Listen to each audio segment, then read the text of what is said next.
Hello বন্ধুরা, তো আজকে রাত্রেবেলা চলে গেছিলাম একটা অনুষ্ঠান বাড়ির নিমন্ত্রণে।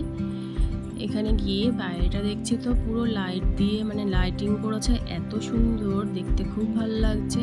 আর গেটটা করেছে ফুল দিয়ে সাজিয়েছে গেটটাও দেখতেও অসাধারণ লাগছে। চলো তোমাদেরকে দেখায় এটা কিসের অনুষ্ঠান। এটা হলো কালী পুজোর অনুষ্ঠান। আমার বাড়ির খুবই কাছে হচ্ছে এটা, আমাদের সকলের নিমন্ত্রণ, তাই আমরা এখানে চলে এসেছি। তা এদিকে তো প্রচুর লোক হয়েছে, প্রায় 400 লোকের অ্যারেঞ্জমেন্ট আছে।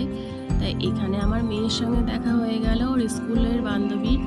তাই মেয়ে আবার বান্ধবীর সঙ্গে একটু গল্প করে নিচ্ছে।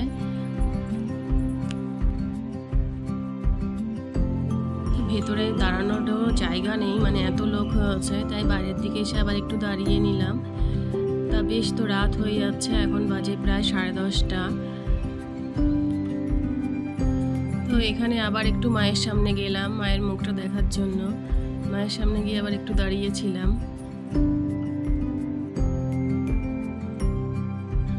তা অবশেষে আমরা প্রসাদ খাওয়ার জায়গা পেলাম, তো এখানে বসে গেলাম প্রসাদ খেতে। তা প্রথমেই দিল ফ্রায়েড রাইস, আলুর দম। তা দেখো আমার পাশে বসেছে কিন্তু আমার এক বান্ধবীকে দেখতে কেমন লাগছে কমেন্ট করে জানিও। আর দিয়ে গেল এখানে পায়েস খেতে তো আমার মেয়ে খুবই ভালোবাসে।